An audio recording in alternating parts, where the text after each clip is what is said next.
Hello, this is Reverend Don Lewis coming to you from the beautiful multiverse, and more particularly from beautiful Danville, Illinois, homeland of the Corellian tradition. And this is Midday with Reverend Don. And as you know, if you follow Midday with Reverend Don, you can type your questions or comments onto whatever platform you're watching on. And for the most part, they'll appear here in our chat room. And today is Wednesday, so our guest is Krys Copeland. Hi, Krys. Hi, Reverend Don. Good to see you again. Good to see you. And since I've got a guest, I don't have the chat room on the screen, but we can still see it here. So please feel free to say hi. And as we do on every Wednesday, we're going to talk about what's new from Corellian Publishing. Yeah. But first, I want to take a moment to mention the Flash Telethon coming on Sunday for hurricane relief. And that will be here on Corellian TV, on Divination TV, on all of our normal platforms. And I want to just take a moment and encourage you to join that, and we will be putting out much more information about it as we go forward. And some of the people who will be on it include Krista Chapman Green, Louis Garou, Brian Hinke, and I'm sure many other people coming together. And it will be Sunday, October 20th, from 11 a.m. to 7 p.m. Eastern Time, or 10 a.m. to 6 p.m. Central Time. And this is to help with hurricane relief. All proceeds are going directly to the Mother Grove Temple and Byron Ballard. So you can know that they're going straight to where they're needed. And hello to Renee in the chat room. Hello to Nikki in the chat room. It's good to see you. Hi, Renee. Hi, Nikki. Good to see you both. And now back to talking about Corellian Publishing. Yeah, and actually, the Flash Telethon, I'm looking forward to being involved myself with that. So it's very exciting to see how it's coming together, especially so quickly. I'm really impressed with how quickly the Corellian tradition just can put an event together, even during emergency situations, and provide this relief for so many people that need it right now. So yeah, I encourage everyone to tune into that wherever you are, and if you can give, please give. Mm-hmm. Hello to Antonio in the chat room. Good afternoon, Antonio. Good to see you. Yeah, so moving on to things that Corellian Publishing is working on, I do want to let people know that Laura Enright's book is ready to go. It's still listed as a pre-order because we will actually officially launch, I believe, on October 31st if everything goes smoothly. But her book is completely finished at this point. We're hoping to add a bit of artwork and change out the cover at some later point, probably November. But the original version will be available on October 31st for Court of the Five Tribes, which is an amazing fantasy novel about a special dragon that is born during a time when the great tree that protects the dragon world is dying. So check that out. And if you haven't ordered it already, you can order it at CorellianPublishing.com. We also have Ed's latest book coming out, Ed Hubbard, Witch Wars Volume 2, How to Win. We're hoping for a release date around October 31st as well. That's tentative at this point. We are still finalizing the final manuscript, but we're hoping to have it completed by then. So that people understand, I mean, when you're putting together a book, sometimes things do come up that were not expected, or you find that you want to focus on certain areas that may not have been initially apparent, and sometimes it takes a little longer. And with us, when we order the books, we're then dependent on however long it takes the printer to print them. Yes, and since we do print on demand with small orders, it does take us a little bit longer to get ours than a traditional publishing house might. But we are a niche market, and we create books that you won't find anywhere else. So that's the unique part about working with or being a part of the readership of Corellian Publishing, is that you're supporting the artists and authors more directly, Mm-hmm. and you know that the lion's share of that profit does go to the author or the artist that's involved. Um, and additionally, we are operating on a volunteer framework. So a lot of times, uh, we do have to wait because a volunteer only has so much time in their day to Mm-hmm. assist with us, or in their week to assist with us. So we appreciate all of our volunteers' efforts in helping us get these books, get these projects across the finish line, Mm-hmm. um, at least as close to the deadline as we can. So, and of course, we appreciate our readers for their patience and their patronage. Yes, Um, Always, yeah. absolutely. So today we've been working a lot on your book, Reverend Don, the Book of Stones, Metals, and Crystals. And I was just reading through a few of the chapters Mm-hmm. today. In particular, of course, you know, the one that's going to catch my attention the most is the one that has to do with science, because I am a pagan atheist. And so there's all these little details, little kind of um, side notes or examples that you give of, and we talked about them a few weeks ago, of different metals and stones and Mm-hmm. crystals that uh, have a use in science in some way, Oh and yeah. how tied that is to their metaphysical properties as well. Mm-hmm. Uh, I think one of the examples we gave last time was for lithium, which Mm-hmm. originally was believed to help with emotional regulation and Mm-hmm. provide relief during emotional turmoil. And, you know, of course, now lithium is used for treating mood disorders and Mm-hmm. personality disorders like bipolar disorder. So it literally does exactly what, you know, Yeah, for thousands of years we said it did. So that's great to see. it As is. well, I also learned that gold, Mm-hmm. in the chapter, you talk about how gold is used, it was historically thought of as the conduit for divine energy by the ancient Mm-hmm. Egyptians and and as well as South American cultures, and how this was supposed to be this divine conduit from the gods. And now, of course, we use gold in being a conductor of electricity, Mm-hmm. especially in computers and things like that. Yes, Um, indeed. yeah, so that historical significance is something that, you know, the ancient cultures knew about already for thousands of years, It and is now interesting scientists. when science catches on that we've had some clue. We want to say hello to Mary Hawk in the chat room and Steve Taylor. Yeah, hi, Reverend Mary. Hi, Steve. Good to see you both. And I'm very curious if anyone else has come across stories like this, where science later caught up with spirituality and realized that, oh, spirituality was right all along. I'm thinking in my mind of a drug back in the 1970s that was Mm-hmm. discovered to treat breast cancer.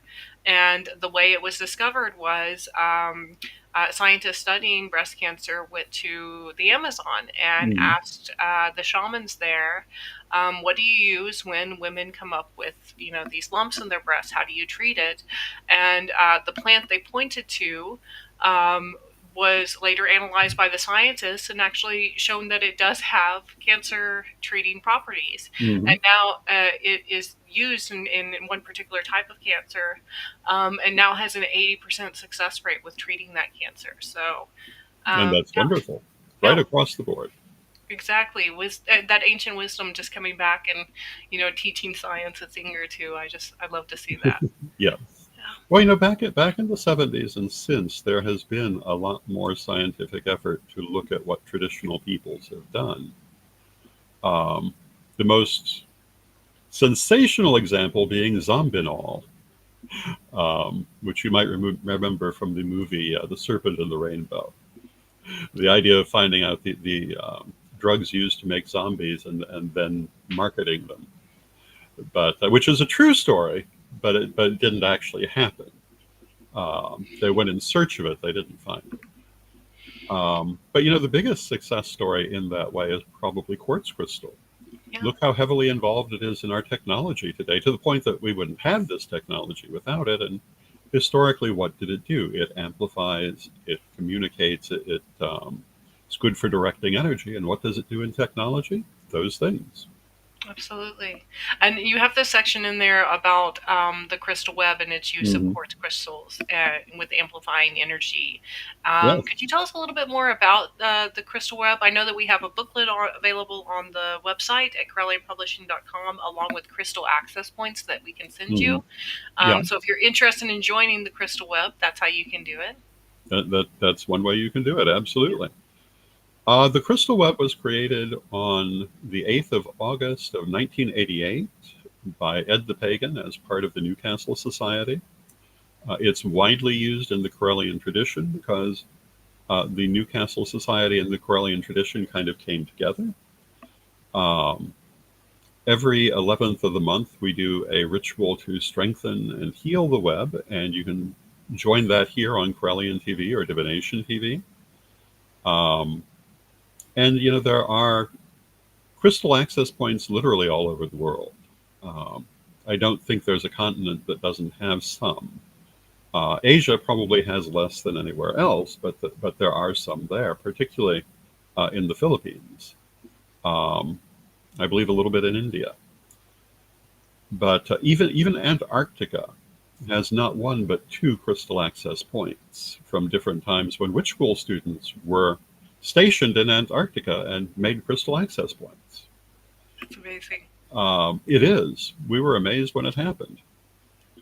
So the crystal web is literally around the world, which is what Ed the Pagan created it for. We use it often for rituals to send healing energy, to align to cosmic energies, for various purposes. Just recently, at the last 11th ritual, we directed healing energy toward the areas affected by the hurricane to be used in whatever way would be beneficial, and also to attune ourselves to the energy of the Odin's Eye.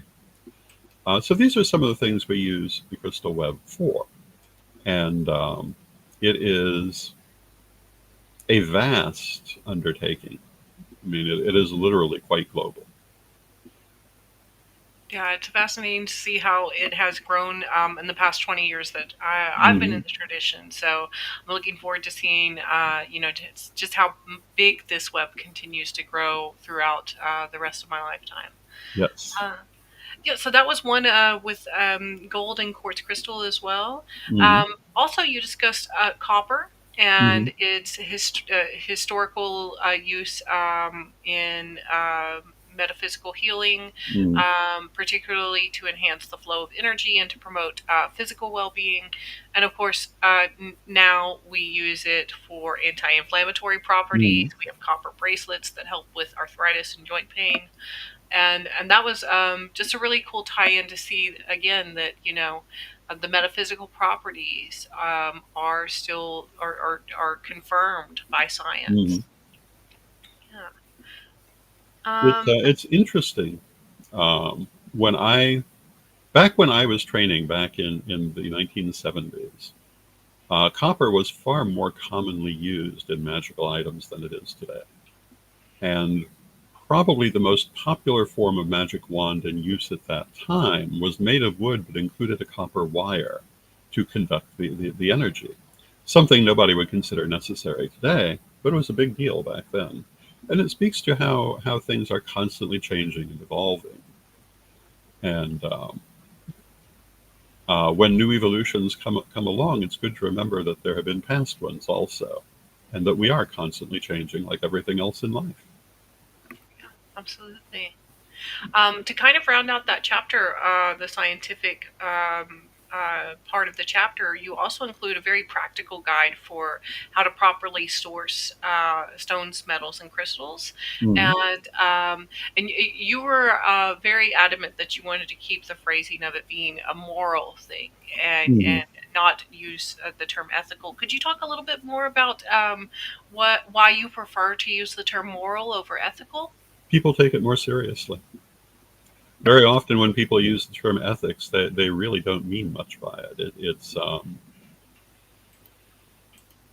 well, and you can see it when you look at the community that a lot of people talk about their ethics, which they then totally don't practice because they don't think of it as having any kind of moral imperative for them. And I've always, I mean, the difference between the words moral and the word ethics is the difference between Latin and Greek. Otherwise, they originally mean exactly the same thing, um, but they're not taken that way in the English language. Yeah. Um, and one of the good examples from the wider society is the idea that you can be a completely ethical lawyer and a totally immoral person at the same time. Yeah. Um, but in our community, people try to use the term ethics in its English sense as a replacement for the term moral, and it really doesn't work that way. No, it It, does. yeah. And so when we're talking about things that are really moral issues, I prefer to put it that way because I'm not a rebellion. I'm not in rebellion against the Christian religion. I've never belonged to it. Um, I don't have to be afraid of words that they use, and I know that there are people in our community who do have knee-jerk reactions out of fear because their previous church used a certain word. But that has nothing to do with me or my experience or my decision making. I am looking at what I feel is practical and what is useful, um, not a reaction to what anybody else does. And I think that as a movement, we need to not make our decisions in reaction to what other groups have done, but look at our own situations and ask ourselves, is this what we need or is it not? Too often I see people who um, came here in rebellion against Christianity and have never moved on from that. And everything they do is about not being Christian, not about being pagan, which arguably they may never have actually become because they're just in a state of reaction. And to me, that's a perfectly good reason to come to our community. But you have to move beyond it. You have to actually embrace our ideas and stop worrying about those other people's ideas. Um, at least when making your own basic decisions. Um, it's not, we are not a reaction to a different movement. We are a movement in our own right. So that's my thinking on that. Yeah, it's part of my business English training that I deliver Mm-hmm. to international companies here. We actually discuss the difference between morals and ethics as they are Mm-hmm. used in the business world. Yeah. And there is a clear separate definition Mm-hmm. under those guidelines, which is that morals are personal Mm-hmm. and they're something that an individual will have a Mm-hmm. list of that they follow themselves, Mm-hmm. but that every person's morals are unique to themselves. Mm-hmm. Whereas ethics are a set of shared guidelines that we all agree to follow within a company, within an industry, within a career group. You know, as teachers, there are certain ethics that we promise to Mm-hmm. follow. One big example is if we find out a student is being abused, we report that abuse. Mm-hmm. Now, of course, that word abuse can be defined differently based Mm-hmm. on your morals. As an example of what's going on with this in present day terms, in Texas, the ethical policy right now is that teachers are to report any children who they believe are transgendered because their parents are abusing them. Mm-hmm. So that particular set of ethics that they are following obviously is very immoral. Mm-hmm. So yeah, that's one example that I use quite a bit with showing the difference between ethics, which is the agreed upon set of rules, versus morals, which is what you personally know to be true and right. Mm-hmm. Yeah. And we want Um, to say hello to Lisa Simpson in the chat room. Hi, Lisa. I like Lovely your name. program. And Lisa says everyone is a teacher if the student is wise enough, which is true. Yeah, We absolutely. are now a little past our halfway point. We want to take just a moment for a message from our sponsors. Why do we need to do this? Because we have sponsors. We love sponsors.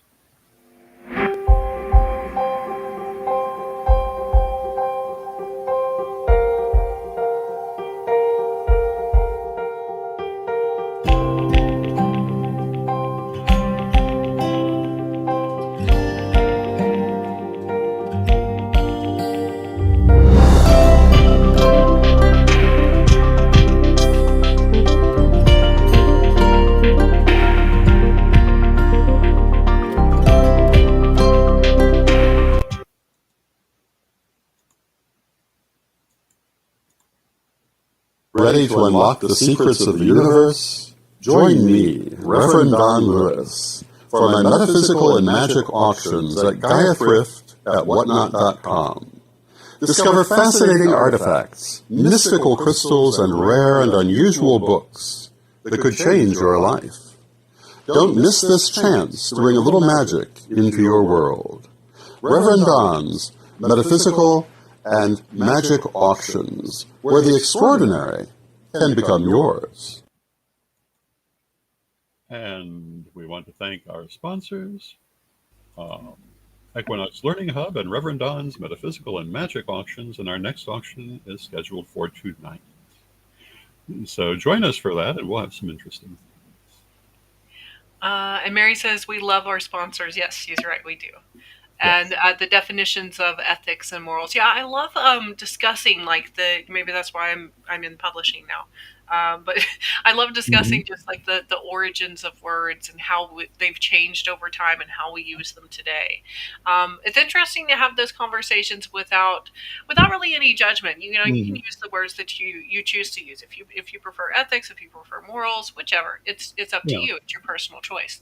But it's just fascinating to have those conversations and see where people are coming from. And I think you brought up a really good point.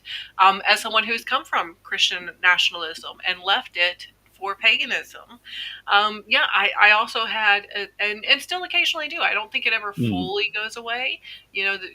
Sometimes those demons come back and we have to fight them again. And so it's really great that you point out that the more that we embrace being pagan, the less that we focus on this broken idea that didn't work for us. Yes. We want to say hello to Magical Cloud in the chat room. It's good to see you, Magical Cloud. Hi, Magical Cloud. Good to see you. I like your username. That's a cool one. I like it. I love language, and I can get all too caught up in it. It's fascinating to see how language works. And hello to Arlene Hebert in the chat room. It's good to see you, Arlene. Hi, Reverend Arlene. Good to see you. And it's also fascinating to see people's misunderstandings of how language works, especially those people who speak with a particular dialect but think it's the only one. Yes. Yeah, I often remark upon the time I had someone very offended that I pronounced the word geometry, or not geometry, but geomancy as geomancy rather than geomancy, which they swore was the only proper pronunciation, and it's not. And my initial position had been, I don't really care how you pronounce it. It's more important that you understand the concept. Geomancy is, well, it's not the proper English form any more than geometry would be the proper English form. But there's nothing inherently wrong with it either. And hello to George in the chat room. It's good to see you, George. Hi, I see McGilvery Fine Portraits. Is that George? That's George. Hi, George. Good to see you. And yeah. I've known George since first grade. Oh, that's wonderful. It's a long time. That's so cool. So you brought up a really interesting point with regards to the different pronunciations of different words. I think one of the stones are very big for that too. yes, yeah, exactly. Lapis lazuli is one that I hear lots of different ones for. Oh yeah, and I think for me as someone who teaches these kinds of concepts, including accent reduction. Everybody has an accent, and however you pronounce it is just fine. So yeah, it really is. I mean, I suppose if you're using the received pronunciation, you can be a snob, but that's the only case in my opinion. Um, Absolutely. but lapis lazuli is an excellent example because some people will say lapis lazuli, some people will say lapis lazuli, and big hairy deal. Yeah. Um, we all know what the word means. Some people just I often will just call it lapis, Hmm. which people still know what I'm referring to, but the term lapis just means stone.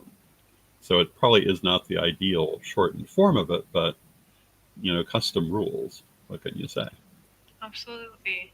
Another one that I get a common question about here is, do we say it is route or route? And I'm like, well, where I come from, it's Route 66, but everywhere else is a route. So, but that's Texas for you. So, Yeah, I was grown up. I grew up with both pronunciations, yeah. but then I grew up with a very interesting combination of language factors. Um, but which is better to say? I guess it depends where you are, maybe. But most everybody is going to understand what you're saying.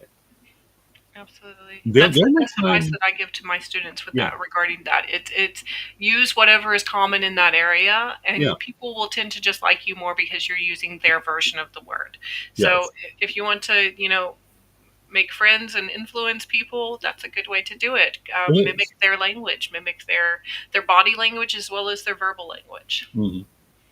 People do react more awkwardly to different forms of communication sometimes. It depends what it is, too. I mean, sometimes it's interesting because accents tend to have a rank. And if you've got that British received pronunciation um, accent, it's going to get a definite reaction no matter where you are, and usually a favorable one, in the same way that speaking Castilian Spanish um, gets a certain reaction as being a highly educated dialect. But yeah, it's interesting. Um, and of course, in some parts of the world, well, all parts of the world really, but at a certain point, a dialect becomes a language of its own. And I mean, Spanish was only a dialect of Latin until it wasn't anymore. Um, and English is basically a dialect of Old Germanic. And I understand if you speak, I think it's Danish, you can understand Old English. Well, It's not the same language, but it's so close, it's mutually intelligible. Whereas if you speak English, you can't understand Old English unless you're very well educated in such things, because it's like a totally different language. Um, if you watched the Vikings program, which I don't think is still running, but it ran for many years, but they had characters speaking Old English. And I think everyone would agree that a modern English speaker will not get much out of that. And Mary refers to Scottish accents. And of course, Scottish is its own language. yeah. Although some people argue about that, whether it's a dialect or a language. I come from the language camp because I think that Scottish is sufficiently far from English to be thought of as its own language. And one of the interesting things for Wiccans about that, Gerald Gardner, who's not particularly connected to the history of my tradition, but that's beside the point. He is for most people who describe themselves as Wiccan from other traditions. But he always said he was using old materials that he got from particular people. Um, and people widely criticized him for his bad Old English, that his attempts to simulate Old English didn't sound like Old English, and therefore they couldn't really be older materials. The problem with that is if you happen to speak Scottish and you're familiar with early modern Scottish, it actually does line up with that. Early modern Scottish is quite different from early modern English. And in particular, there's a line that I understand shows up in the Gardnerian Book of Shadows about copying it with your own hand of right, quote unquote, which is totally not a phrase you would ever hear in English. It comes out of French, actually. But it was very common in early modern Scottish, where the French influence was stronger. Um, and Lisa in the chat room says, words are trapped by perceptions. Yes, they are. I always mean what I say, but can never say what I mean. Um, but that's a good point. That truly one of the things we must remember when talking about communication is that the meaning of the message lies actually with the hearer, not with the speaker. If you have delivered it in a way that they cannot understand or that they will misunderstand, um, it's not their fault for misunderstanding it. They had the language they had.